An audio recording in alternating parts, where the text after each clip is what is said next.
Welcome to the Clean Hits Hockey Podcast. We told you that the month of June was going to be a big coverage for all things NHL 2025 draft, and we are delivering because today we are joined by two of the sharpest minds in hockey scouting, Mark Edwards and Jérôme Bérubé from hockeyprospect.com. Their draft guides are among the most respected in the industry, and their rankings consistently nail picks long before the rest of the grouping and teams kind of catch up, and then everybody that's putting their ranks together. So Mark, Jérôme, thanks so much for coming on the show. We're so glad to have you, and we can't wait to see what some of your insight for this upcoming draft may be. Yeah, Thanks no problem, guys. Glad to be here. Yeah. Well, we have a lot of newer fans, especially kind of around the NHL draft, with Utah being such a new team and kind of just starting to sink their teeth into prospect coverage. We have a lot of fanatical fans up in Salt Lake City, and it seems like this year they have really, really gotten excited about the draft, especially with the Utah Mammoth winning that 4th overall pick with the lottery. But Mark, why don't you give us a little bit of an overview of your background, including your coaching roots, how your connection to Wayne Simmonds has helped shape your scouting eye, and how the old black book evolved into today's NHL draft breakdown? Well, this might eat up the hour, guys. We'll get the condensed version. How about? I haven't had to go through this whole story in a while. So I coached for about 19 years, all the way from little guys and then up to junior A. Coached some guys that are in the NHL now, although since I've been not coaching for a while, some of them are getting long in the tooth. I can't believe Alex Pietrangelo is, going to be coming to a close here. Ryan O'Reilly was one of, I couldn't beat that kid to the rink. He used to practice with us. He was in midget still, and I was coaching in junior. He'd come to our practices, and then he played up with us in some games. So I didn't coach him like full time that year, but he was around us a ton because he was just exactly what you see today. Just such an amazing kid at that time, and now obviously a man. Did not surprise me with his success, but it all started. You mentioned the name Wayne Simmonds. So he was an 88 birth, and I was coaching a midget Toronto Junior Canadiens team. He was one of the stars of the team, as you might guess. And then he went on to get drafted by Owen Sound, which was, I think Mike Feuda was still there at the time, who went on to the Kings after that.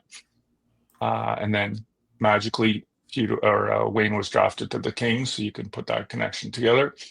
But yeah, so it started not as a business, not as anything. It was just me loving hockey, loving scouting as I was coaching. And I started to see in my mind what was just a lot of players getting missed. And I was just starting to try and put a spotlight on some guys to get them some scholarships. And that's it. That was really the only reason I started it. And then it just kind of snowballed and morphed into, what it became today. And obviously for the last, this is year 21, but not all 21 were like this. Really, since about 2009, 2010, it's been what I've been doing full time. Amazing. Awesome. And Jérôme, you've built a big reputation in recent years, but your path into scouting was a little different. Do you mind sharing your journey into the role, starting with how you got involved and eventually took over as director of scouting? Yeah. Well, before I joined Hockey Prospect, I was just like obviously a huge hockey fan, but I always loved watching junior hockey. And I always felt like I had like a good eye for scouting. I also have a video editing background, so I start doing some stuff on YouTube in 2009, 2010, and then Mark approached me about joining Hockey Prospect. I assume he liked what I did before, so I joined Mark, and I think we quickly hit it off, and I didn't really do scouting before that. I thought I was like had a pretty good eye for it. Then I learned a lot with Mark, and quickly I did the video stuff kind of like I stopped doing it, and then I just focused mainly on scouting after that. And then at first, I was there to learn basically. I was learning from Mark or other scouts that we had on the staff, Ryan Yessi being one, Simon Larouche being one. And then some of those guys left. Then I took over, and I became director of scouting after that. Head scout, then director of scouting. So here we are now. Love it. Amazing. And I've been spreading the lore of your group a little bit with new Utah fans who may previously have been unaware. And something that really caught their eye was something that I shared that I've noticed the trend of over the years, which is how closely your rankings often match the draft outcomes for the Arizona Coyotes and Utah Mammoth, especially under Bill Armstrong. Over the last few years. Just as an example, I'm just going to read off a whole lot of names and numbers here so fans can get an idea of this. You all had Dylan Guenther ranked 8th on your list. Then Arizona took him 9th. You had Fedotov 22nd, who Arizona eventually did take in the second round at 43rd. You had Cooley ranked 3, who they took at 3. Julian Lutz, you had 26. They ended up taking him 43. And here's the real eye-opener. You guys had Simishev ranked 5. Nobody else did publicly, but the team took him 6. You had Daniil Boot ranked 7, who ultimately went to the team at 11th. Again, nobody was ranking Boot that highly in the public sphere at that time. You had Robel as 24th overall. The team did take him early in the second at 38th. Once again, with Tija Ginla last year, you had him 7th. The team took him 6th, which was a surprise to some. And they traded up to take Gold Baudouin at 24th, who you had rated 21st. And I don't think fans realize how odd that is. There aren't other lists that you can point to and look at and see this kind of similarity index. This is very, very unique. It's a very remarkable trend. And I'm just curious, has anyone ever pointed this out to you before? Is this something that you've been aware of, how closely the team and your lists have been aligned over the last few years? Nobody except you guys, other than we noticed, obviously. I mean, we sit and watch the draft like everybody else, right? So I've been known to shoot some text off when some players were really high on a team takes, and I might shoot a text during the draft saying awesome pick, just more joking than anything else, because obviously that those scouts would know that we love the player as well. But we're not, I can assure you, we're not in their their scouting meetings. We didn't know. It's just literally Daryl Plandowski liking the same guys, Yeah. And that's you got to honestly, remember, you got to remember too, it's not the GM, right? Like, I'm not telling you that some GMs don't watch a few guys and oversee and give the thumbs up or whatever, but they don't have time to be in the rinks watching all these guys. So this is Jankowski and Plandowski, and then Ryan Jankowski. Yeah. Alan Heppel is pro, but he will, I have seen him late in the year, he will go out kind of when all the pro stuff's done, right? And he'll go out and probably, I assume, take a look at some guys they're high on. So I'll see him around. He lives around me, about 45 minutes away. So obviously, if he's going to go out, sometimes just in this general area and see him. He used to be director of amateur with Colorado, so he's obviously knows the amateur game very well. And then Colorado let him go, and Arizona, it didn't take long. They hired him quickly as pro, and he's been pro ever since. Amazing. And honestly, the fact that it's just a little bit of a coincidence, or that you have a similar eye, I think it makes it even more fun for Utah fans, right? Because if you were getting inside info or something, which we know you weren't, then that could run out, or it could be wrong, or it could be a smokescreen. But the fact that you just seem to have a similar eye for talent or similar preferences, it makes it kind of exciting, right? Especially when we look ahead at the 2025 draft, right, Brad? Yeah, and actually, I want to touch on this just a little bit more. As far as what catches your eye, or maybe certain qualities or traits that you feel like you're circling for certain classes? Is this something that kind of changes throughout the years? I remember back in around 2012 when the Kings kind of started forming this really dominant team that hit really hard, but they still had some speed to it. And it seemed like the pendulum swung from everybody wanting these little dipsy doodle, super fast water bug types like Patrick Kane to wanting to build up a giant wall that it would be impossible for opposing teams to get around. Now it seems like that pendulum swung back to maybe the skills with seeing guys like Marner really have success. And it feels like maybe it's adjusting a little bit again, where if you can find big players who can play a really strong two-way game, but also skate like those more water bug type players, they're the premium. Are those qualities that evolve, or do you guys kind of stick with what you have always felt like makes a quality prospect year over year, and that's just something you stick to? Jerome, why don't you take this? I haven't shut up yet. Yeah, I mean, the game is evolving, right? So, I mean, we have to watch like all those junior players, but we have to watch the NHL as well too at some point because the NHL is changing. You have to like, I'll give you an example. I've been, I guess, checking out like the previous drafts and seeing the smaller defensemen, like this defenseman under 6 feet, like back in like 2000, when Quinn Hughes came in, like his draft year was 2018. I believe there was like close to 20, maybe between 20 and 25 defensemen 6 feet under getting drafted. There was like one last year. So it's changing. Like I think teams are watching what Tampa Bay did in the playoff with their big D, St. Louis back in 2019 with their big D. So, you know, I don't know how many smaller defensemen are going to get picked this year. Maybe a few, maybe none. I don't know.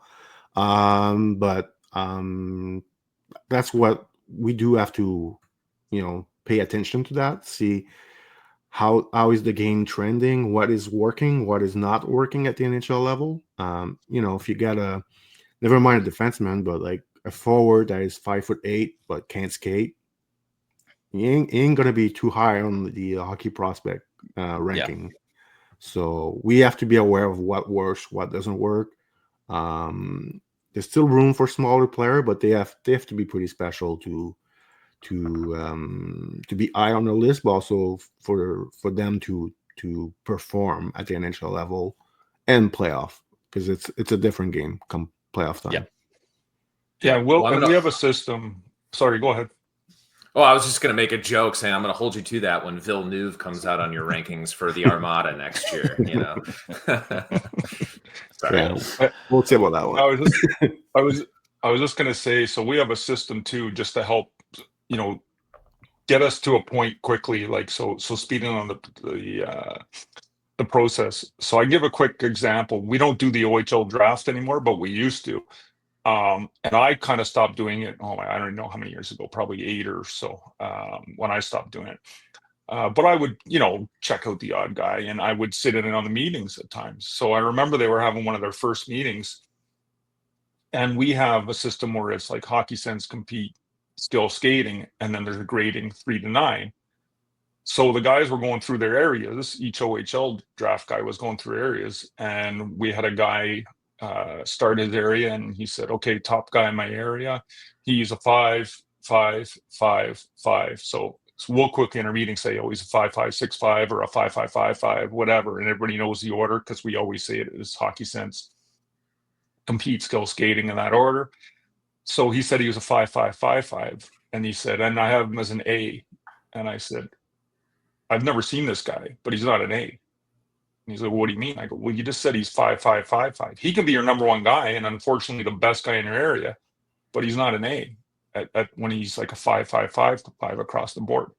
So that just quickly, without me even seeing the player, gave me a quick, you know, picture of what the top guy was in this particular scouts area.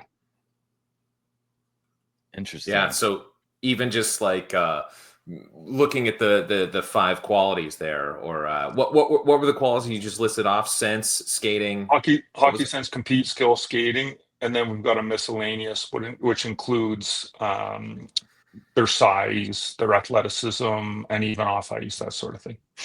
Right. So even as the league starts to shift its focus and value maybe one of those 5 qualities over the other, or in this copycat league, we start to see those trends. You still need to look at it from an overall view from those 5 qualities, it sounds like. I guess, go ahead. And it can change your ranking, right? Like I had a private contract with a team, and they wanted skill second. They wanted hockey sense, skill, compete, skating instead of compete, skill, what we had. And I changed a couple guys when I redid my ranking. And that almost seems like the kind of thing a general manager might do to his staff, right? Is like, hey, really want it was this. A general manager that did it to me.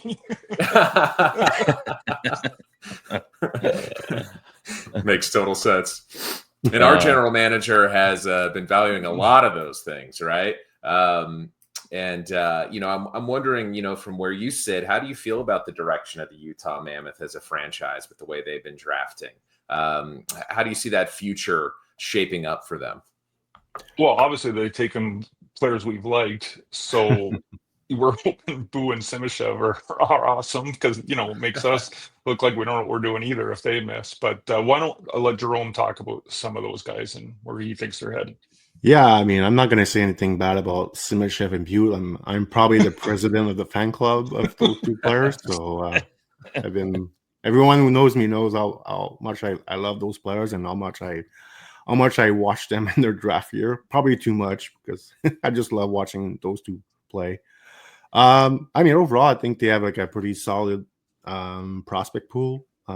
Unfortunately, Iginla got hurt this year, so that was a tough news.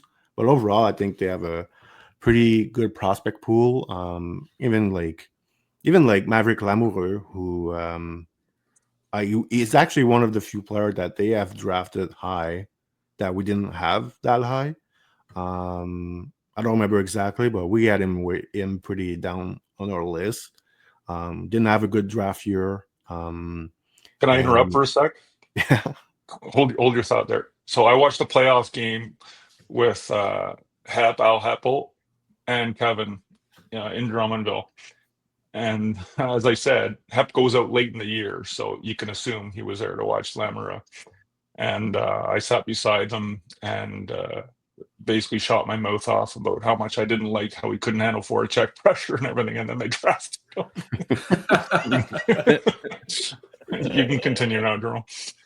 Yeah, so Lamoureux was one of the few guys that Arizona took that we didn't have him that high. He, like Mark said, he really struggled in his draft year, but he bounced back pretty well after that. I think he had 2 good seasons, but unfortunately for him, he was injury prone. Right, he missed both season. His 18 years old season, 19 years old season. He missed some, probably half the season with injuries. So, and Soft. I mean, he's 6'7", and he needs to put some muscle on, and I think that is playing a factor. Like and he plays a really physical game, so it's a bit tough on his body. But he's a great kid. Hopefully, I didn't watch him this year in the AHL, so hopefully things are going well for him. I think if you were drafting someone based on charisma, you'd be like first overall. Like, yeah, for sure. Everyone raves about him off the ice. Like, he's a great kid. But those injuries are starting to add up. So hopefully those are in the past. Other than that, I like Michael Rabel, the goalie that they took. Another giant, 6'6". I think he's staying in college for 1 more year, I believe. Like I read something about it. So we'll see. I always felt Artyom Duda was a really underrated pick by them. He had a bit of a weird path to the pro, playing Toronto University last year. But he got a good year in the American Hockey League from what I saw, and I really like him in his draft year. So they have some guys, and you mentioned Thomas Lavoie. I was not too high on him in his draft year, but much better this year. So we'll see how he can, continue to progress. But overall, I think they have a pretty solid, prospect pool with some really good guys at the top with the two Russian and Iginla. Yeah. Duda was And trying to go to Maine, right? Yeah. Yes, they wouldn't let him. Couldn't get in. Yeah. Yeah, my buddy coached there. Yeah, not Benny Barr. No, the assistant, Jason Fortier. Oh, okay. Yeah, they it's funny. They were so strict with Duda, and now look, everybody's going to the NCAA. No Poor kidding. Artem was playing in U Sports for a whole year, but it didn't seem to set him back. I mean, I'm not a scout, I'm just a fan, but I was able to get down to Tucson this year and check out the guys. I streamed a lot of games too, and I would say Josh Dona, Artem Duda, and Maverick Lamoureux obviously lived up to their draft status down there in Tucson. They were head and shoulders above everyone else. It was very clear who the real top dogs were down there, and Duda looked great. Lamoureux did as well. Injury played a big role in his career this season too. He wasn't the injured one, but there were so many injuries in Utah that he actually got a lot of NHL action and looked great. So high hopes there for him, and we would agree on the charisma aspect. We had him on our show as well, and he's just a hilarious kid. You can't believe you're talking to a kid as young as him. He's so charismatic. English isn't his first language, and yet he's rolling with the punches and making jokes. Really a great kid. Yeah. Yeah, we're trying to give him all the recommendations for fatty Mexican food he can get in Tucson to bulk up a little bit too, so he can fill out. But as we've kind of highlighted here, obviously size is not one of Utah's biggest needs as they continue to build this roster for the future. If there was one component to maybe the prospect skill set that they've kind of masked here, or even just a positional need, what would you highlight as something that the Mammoth can kind of look to improve on, especially in this year's draft? I can take that one. Probably we know Logan Cooley's he's a lock to play down the middle. Yeah. I think adding maybe a second center. I don't know what their plan are with Hayton or I'm missing one more center, but maybe I would like, if possible, obviously, to see them add like another top center, like top six center, with size. That's the team of the day, I guess. But you have Logan Cooley, who's about 5'11", 6 feet. It'd be nice to add like another center with size, or maybe another center who maybe doesn't add that size but plays, as we can talk about Brady Martin. Maybe that's the right. That is literally next on my list, Jerome, with the Brady Martin question. He's only 6 feet, but he plays like he's 6'4", 225. So he could be a good option here for Utah at number 4. We'll see if that now we're getting into my fan club, president. Well, that's a perfect transition. It's literally next on my list. I mean, Brady Martin's actually been connected to Utah through a lot of chatter.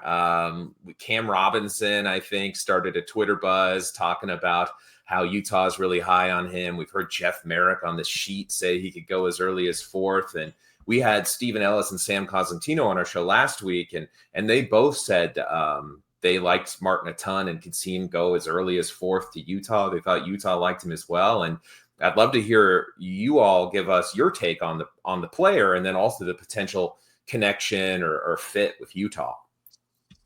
Well, the player is basically the way the game is played now. These young kids, he's a bit of a unicorn because there's just not many that play this style anymore. So for me, it's the old school, but there's not much old school anymore. So these guys are getting hard to find. So when one comes along, you want them. And then there's going to be all kinds of talk of his points compared to other guys' points, and he'd be overdrafted, blah, blah, blah, blah, blah. Yeah, that might be a little bit true, but this kid brings a B game, and he brings intangibles, and he hits hard. He competes like nobody other. I don't know if there's a player in the draft class that wanted to win more than him, and he was on an awful team. I mean, this kid was up against the other team's best every game because he had nothing until Reed came along on D. Really, it was him, and then Reed from the back end gave him a little bit of help. But this kid was up against the other team's top pairing, their top, checking line, whoever the other team wanted to throw against him, and he still put up some pretty solid numbers on a really bad team.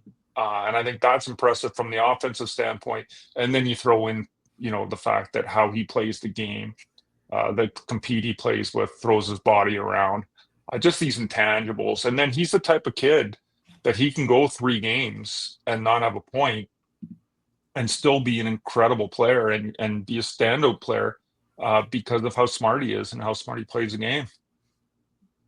And his production seemed to tick up a lot over the second half. Jérôme, you put out a tweet a few months ago that I have just been abusing, just sharing everywhere, showing the second half or post-January scoring leaders for draft-eligible CHL players. And Martin was number 1 with a bullet in terms of the delta of second-half production over first-half production, right? Yeah. I mean, we're always looking to see if there's like a trend in production. We don't base our ranking based on production, because if we did, Martin would not be number 4. But yeah, it was. We knew like he was in a bit of a tougher situation with the Sioux with not much help other than Chase Reed. That would be a name you guys are going to hear about next year because he's probably going to be a first-round pick next year. So yeah, just it's always very interesting to see like the difference between first half production and second half production. Him and I believe Cole Reshney was the other guy who really improved in the second half of the season. So there's a lot to like with Martin. I'm not too worried about his like offensive total. Look at Sam Bennett in the NHL. Like he's a 45, 50 point guy, but I mean, if you really know hockey, you want him on your team. He's such a beast, and playoff hockey is very different again from regular season, and we believe Martin will be a big time playoff guy, just the way he plays. And like Mark said, there's not many guys like him. So he's a very unique player. Like I mentioned, Smith-Chev and Butte as they're very. One reason I like both of them, they're very unique. There's not many guys that are like them. Martin is the same thing. Like you could say Carter Bear is a bit in similar to that. Unfortunately, he got the injury at the end of the year. But as far as compete level, like he's probably the only guy really at the same level as Brady Martin, as like shift to shift consistency and tenacity on the ice. Like those two are two of my two favorite player in the whole draft, just based on how they play the game. Some guys might get more points than them, but it doesn't really matter at the end. Yeah, you got to look at the full picture, and it's also you want to use the draft for what you can't get, right? In other ways. Yeah. So take a look around the league. Like Sam Bennett's coming up, right? Is some team going to get him in free agency? Maybe, but think about how much they're going to pay him, right? Yeah. To get him, right? Yeah. It's not going to be easy. Like that's probably the only reason he'll leave. And I don't have any inside track on what is going to go on there or anything like that. But I'm just saying, you want to use a draft to get the guys that are so hard to get if you don't get them in the draft, right? Kel McCarr, when's the next time you're going to be able to get him, right? Like, I mean, he's a one of a kind as it is, pretty much, or very few come along, right? So you're not getting a Kel McCarr, like, unless you draft the next one, whenever that's going to be. And actually, there might be one similar this year. Right. He's going to go number DuPont. This year, Schaefer. Yeah. But that's my point, right? So to me, in the draft, we're trying to get those high-end players for your top 6 and the top defensemen. You can pick up the bottom guys on your roster through, trades where you're literally trade a 4th or something and pick up a a fourth liner or whatever, and all that kind of stuff. I'm being vague here, but you get the idea of what I'm talking about. Yeah. Like, you have to draft these guys. And that's one of the reasons we have Brady Martin so high, is because where are you going to get the next one? They don't come along. He's got a little bit of Ben in him, some Tkachuk in him. Like, even, I think I might even send the book, like even a little bit of my Wayne Simmons in him that I coached, right? Like, Yeah. he's just hard to play against, and you can't find these guys. And he's a leader. He wants to win, and he's only 6 feet, but he is strong. And he's not even got into like hockey training yet. Imagine what a beast he's going to become, and the way he plays. I mean, he's just so different. Big upside. And you mentioned, Jerome, that Cole Rezny was also high in terms of second half production, and it's ironic that both Rezny and Martin went and kind of helped their case a little bit at the U18s. Now, I know that's just one tournament, but it seems like a lot of the mainstream hype on Martin kicked up around that time at the U18s. And, that's something where, those late season tournaments, to your point, Mark, where Alan Heppel starts paying attention late in the season, where I imagine Bill Armstrong starts paying attention late in the season. Now, Bill Armstrong probably wasn't attending games in November in Moncton to get an early look at Caleb Denoyer, but he probably did see what Brady Martin was able to do there in Frisco. Do you think those late season tournaments have a big impact on what happens in the draft room and at the draft table for staffs? You want to take it, Jerome, or me? Well, I'll try. I'd say those, you have to be really careful about that. First of all, like those U18 tournament I've been on, they're not as good as they were. Like, I feel like with no Russia there, there's too many bad teams. So that's one concern I would have with this tournament. Like, I was watching this year tournament, and other than Brady Martin, the intensity was like not there at all. Mm-hmm. Like, there was barely any hitting. I was just like, man, this tournament really sucks, to be honest. And it's not the best class also, so that doesn't help either. But yeah, I was gonna say you have to be careful about those tournaments. It's a 1 week, 10-day tournament. A kid can be there, but he can maybe he's sick, and maybe he's playing through it, but he's not. He can't perform at the level he wants, and you think he's like he's playing best on best, and he's struggling, but maybe that kid is like playing with like high fever. Who knows? We don't. There's things we don't know.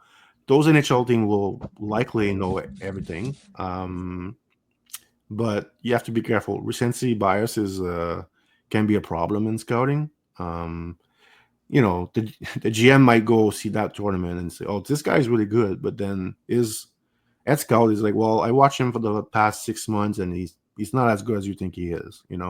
So.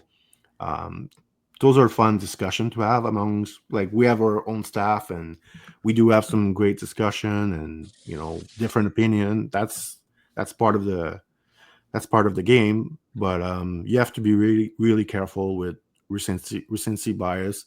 I'd say that the Olinka tournament in August, like the most overrated tournament of the year, because it's summer hockey, first of all.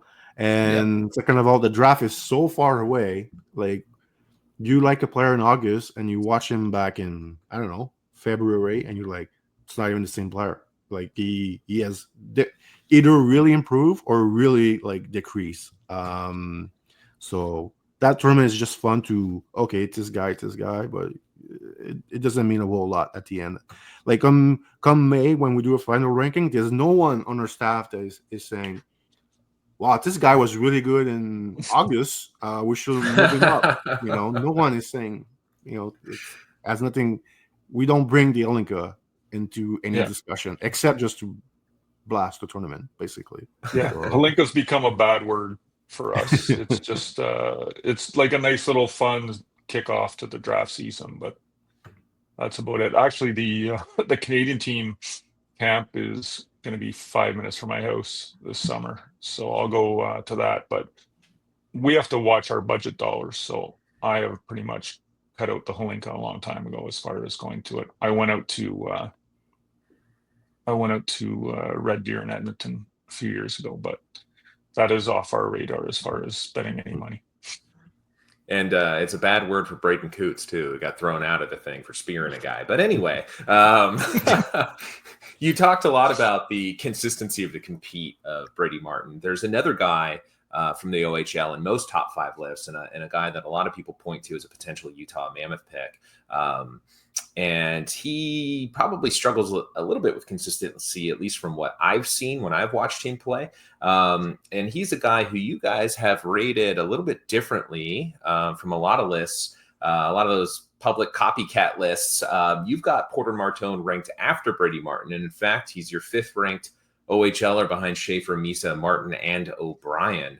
What can you guys share with us about Porter Martone and why you have several guys from the OHL ranked ahead of him on your final list? Yeah, so saw plenty of them. It's a close rank for me, the closest. Consistency in his compete was an issue, as you were just alluding to. I knew who you were talking about as you were building it up there. Really, for us, he really saved the season by the playoffs. And then I actually watched his Worlds too, including a couple preseason World games. But this is a super talented player. I think I had to get past like a flashback to Michael Dal-Cole. I just had these little flashes of Michael Dal-Cole by this lack of compete at times.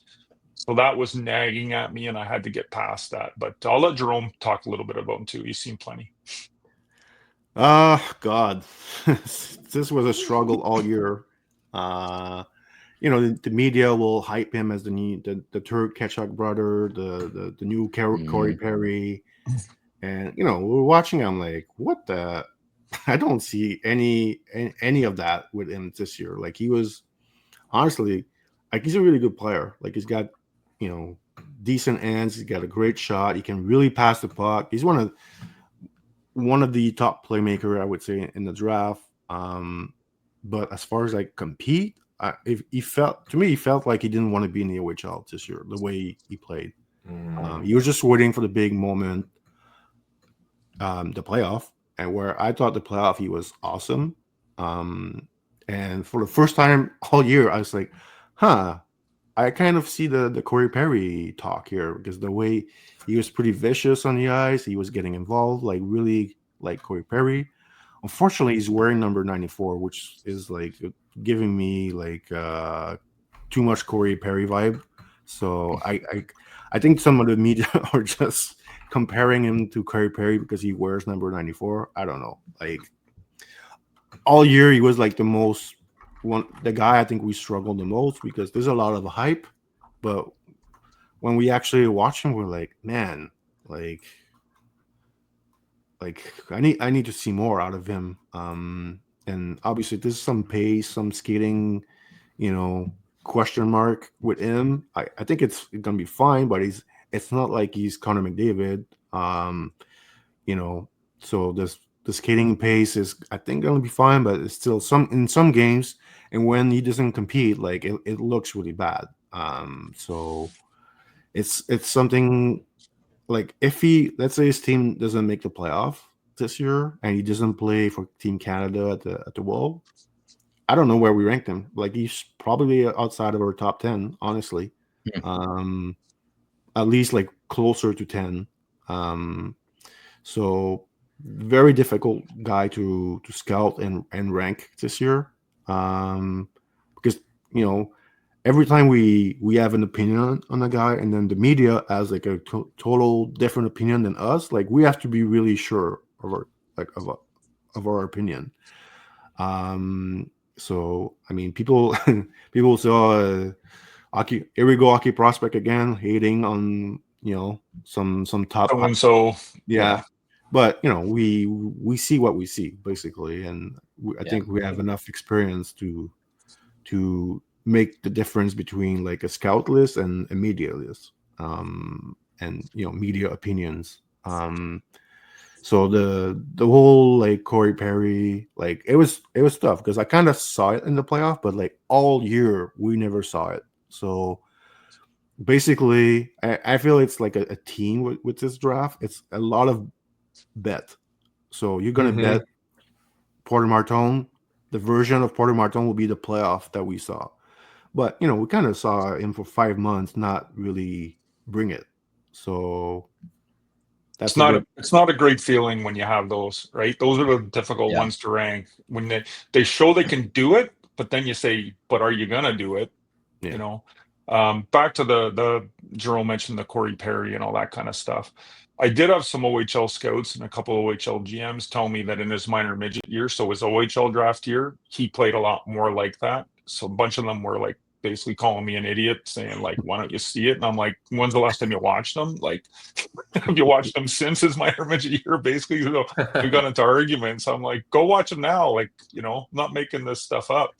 So you do see that, but you remember Drysdale, Jerome? He drove me Yeah. crazy, right? Just drove me crazy with his lazy attitude in regular season games and everything.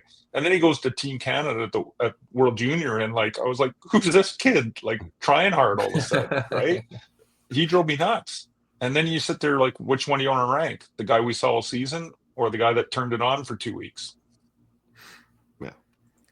Yeah, and with Yeah. Martone, it's like you do see it sometimes, and the skill is unbelievable. Like as far as highlight packages go, he might have one of the best there is in the class. He makes some unreal plays, but yeah, I almost saw like a lot more after the whistles than between them, Yeah. which is kind of the opposite of Brady Martin in a way. As a Coyotes fan, it kind of reminds me of Max Domi, who's like a really gritty player in scrums, but he's not really like a power forward who's like crashing the net and imposing his will on the play. It's more like he likes to mix it up after the whistle kind of thing. I saw quite a bit of that from Martone after Yeah, the you're whistle right. rather than between the whistle stuff. Yeah. Yeah. The one thing Max did really well in junior, if he lost the puck, he was like a dog on the bone to get it back. Yeah. And that's one of the reasons he was so successful with the Knights, because he just worked so hard to get the puck back if he lost it. Excuse me. Which is more Martin than it is Martone. Yes. Yeah. Well, another player that you guys have ranked a little bit lower than most, but one that a lot of the Utah hockey fans are really chomping at the bit about is James Hagens. So what can you share about Hagens and your ranking of him at 9th? Jerome, you take off. Okay. I mean, he started the year as the number one guy. Yeah. So, but the more we watched, we're like, okay. And then we're gonna be patient with him because freshmen in college, we usually give those guys a bit, a bit more time because it's tough. Like you're 17 or 18, you're playing against guys that are 22, 23. So it's completely different from junior, where you're playing against usually guys of your own age group. But the main we didn't like. I didn't. I'll talk for me here. I didn't like his season, even though like he's almost a point per game player. The main factor was he didn't see. We have Brady Martin number 5. We were really high on Carter Bear. He dropped to 10, but mainly because of his injury. He probably should be in the top 8 if not for the injury. Those guys play inside. They go inside. James Hagens, not as much. And that as scout, it's like it does piss us off. Because that kid has talent. There's no doubt about it.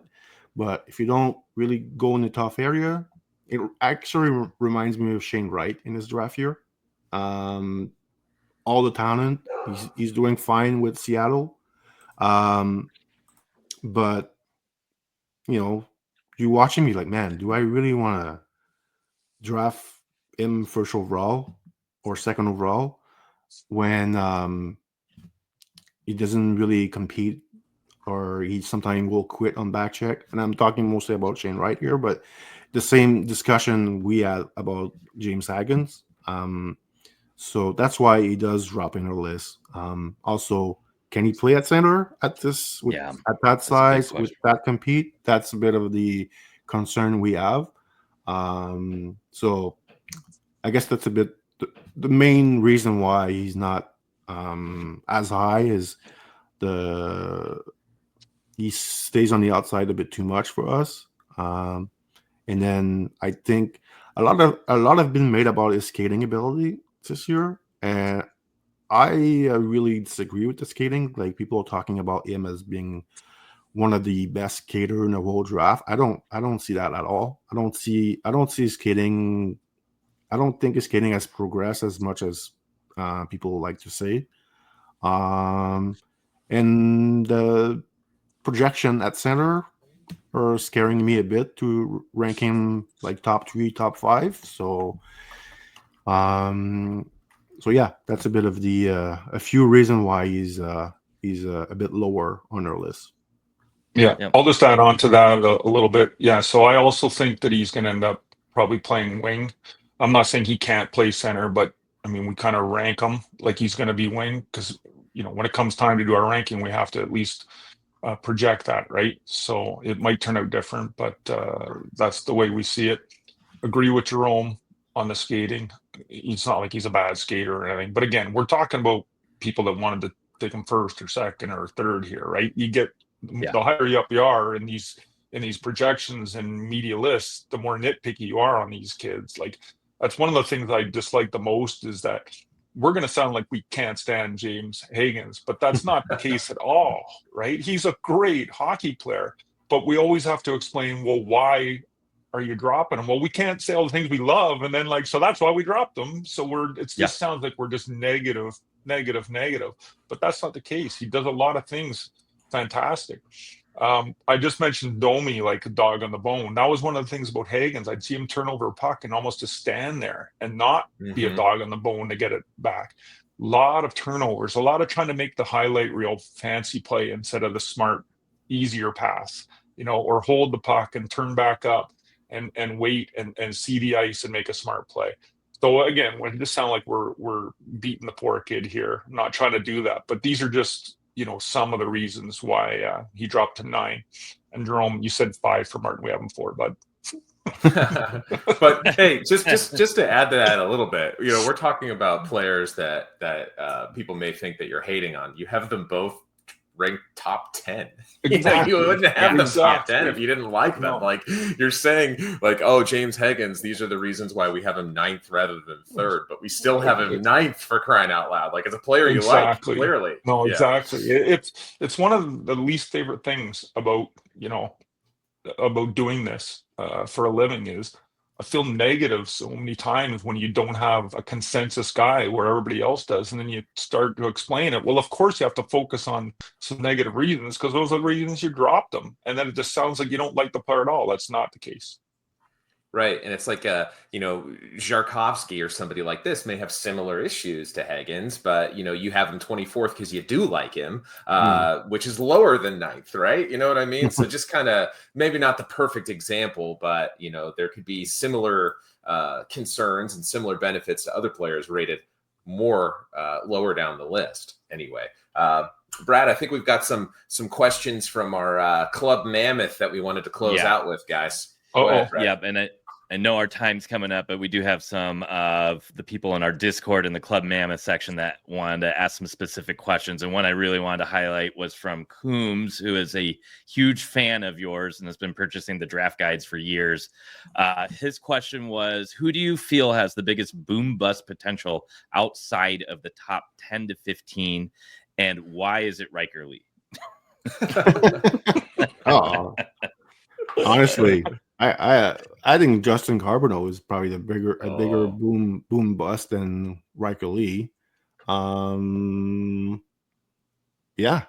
And I don't have the list in front of me. I'm trying to think of others. Yeah, Riker Lee could be one, but man, Riker Lee is so smart on the ice. Like, he's one of the more underrated smart players in this class, and his skill level is, he's a one-on-one skills are fabulous. So the only if Riker Lee was a great skater, he's in their top 10.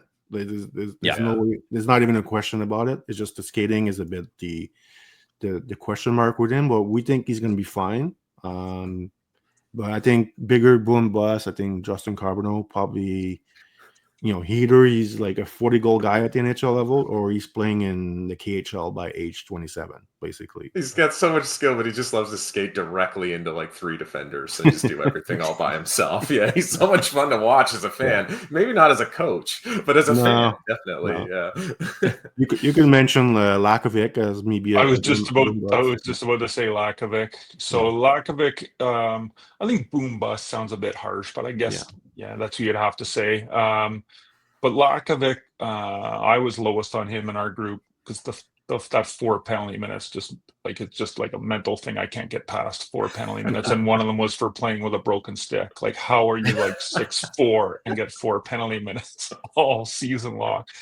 And I know I have questions with his compete, and I know that was the biggest thing that teams question about at the combine.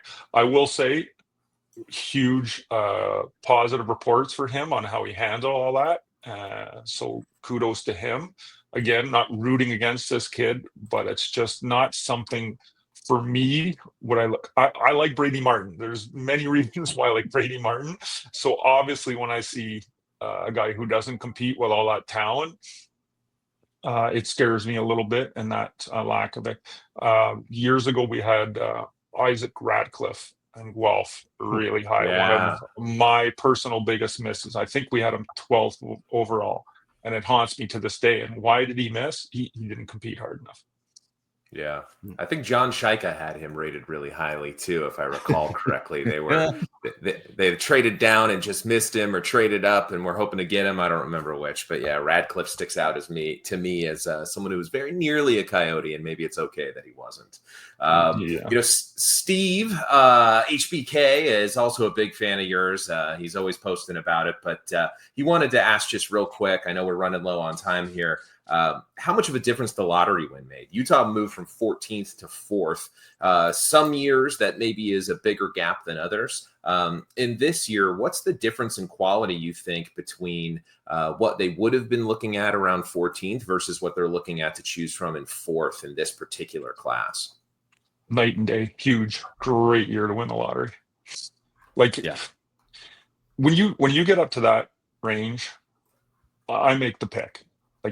That's where you get these guys that can, I'm not saying that in this draft is a little bit weaker, let's say, but I think Schaefer can change a franchise, and Misa might be able to do that too. I think it falls off after those two a little bit, but they're still great players. But this is where you have to get those guys, right? They're going to be on cheap contracts for a while, impact your team while not costing a ton. And again, this is where you get them. If they cost you a fortune in free agency. So I think if maybe you're 14, maybe you try and trade down, get more picks, trade the pick maybe completely. But when I go from 14 to 4, I'd probably want to use the pick and make one of these picks, because these guys are hard to get. And, I've mentioned Brady Martin, but there's other guys up there, obviously. Yeah. We've kind of talked about how this would be the perfect bookend for the rebuild that BA kind of took over, especially when you consider what he had to do to just get a first round pick to start the rebuild in 2021. And now it's the exact opposite, where all the luck just falls into his lap, and now he's getting to pick higher than he would have in the beginning of the rebuild. But Mark, Jérôme, we want to thank you so much. This was an absolute blast for having you on. Your draft coverage continues to be essential reading. So if you have not, make sure you go to hockeyprospect.com, bookmark it, follow it all year. We really appreciate your time. We can't wait to see how this all plays out at the draft. And if you guys manage to have that crystal ball, nail a couple of the Utah Mammoth picks again. So we'll see how it all goes. So thanks again. Yeah, thanks to your users for the questions and for purchasing and supporting us. Truly appreciate it. That's how we stay alive. So thanks, and thanks to you two guys. This was fun. Appreciate it, guys. Thanks. All right, have a good one.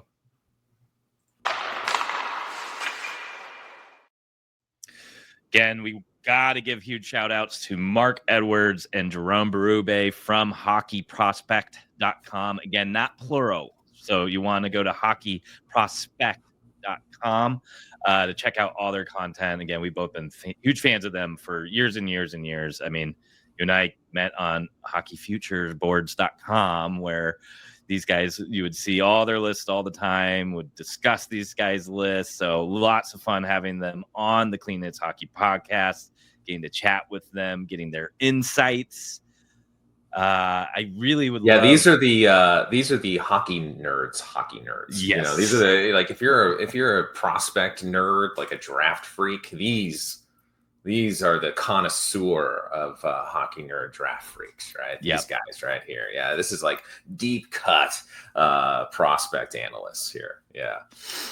Yeah, so go on over to hockeyprospect.com. Make sure you get that NHL draft breakdown book, especially if you want to really geek out for the next 2 weeks before the draft starts. Make your own list. Come on over to Clean Hits Discord at discord.cleanhitshockey.com. We have a whole prospect section. Last year we did a contest for picking the top 12 or 15 players and which teams they went to, and we did a shirt giveaway for whoever got the best. Shout out to HBK for winning that. Steve won. Yep. So we'll have to do that again. So yeah, come on over, hang out with us. We got tons and tons of diehard Mammoth fans that like to talk hockey all day.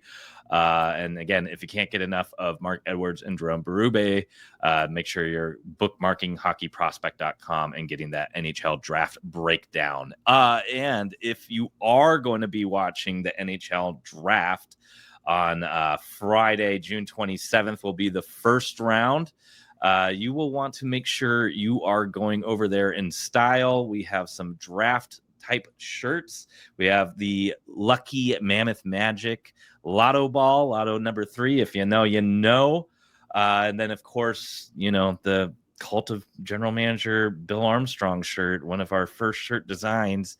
Legend has it, the more people wearing this shirt on draft day, the better the drafted prospect is. So if you want to help not only Clean Hits Hockey, but the Utah Mammoth yourself, make sure you get one so you can don it on June 27th for draft day. And then, of course, big shout out to Donor Nation, who helped design our brand new Logan Cooley shirt.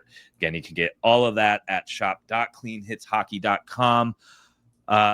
Guess what? It's still June last time I checked, which means we got more draft content and more draft guests coming up. So you'll want to be subscribed to Clean Hits Hockey on YouTube, Spotify, or Apple Pod. Really excited about some of these upcoming guests. Can't tell you who they are yet, but you know, if you belong to Club Mammoth in the Discord, maybe you'll get the little sneak peek. But has anything changed for you as far as a player you are hoping the team takes at 4, or are you kind of Martin Desnoyers or trade it still? Yeah, I think, contrary to what Jerome and Mark said about James Hagens, I'm still a big James Hagens supporter, a big James Hagens apologist. They had a lot of fair criticisms that I have some retorts that I'll save for a show where it's just the Clean Hits crew about why I'm still a big James Hagens fan. Now, do I think Utah is going to pick him 4th overall? I don't. No, I don't think they're going to pick James Hagens. I think probably their line of thinking is more closely aligned with Jerome and Mark, as it traditionally has been.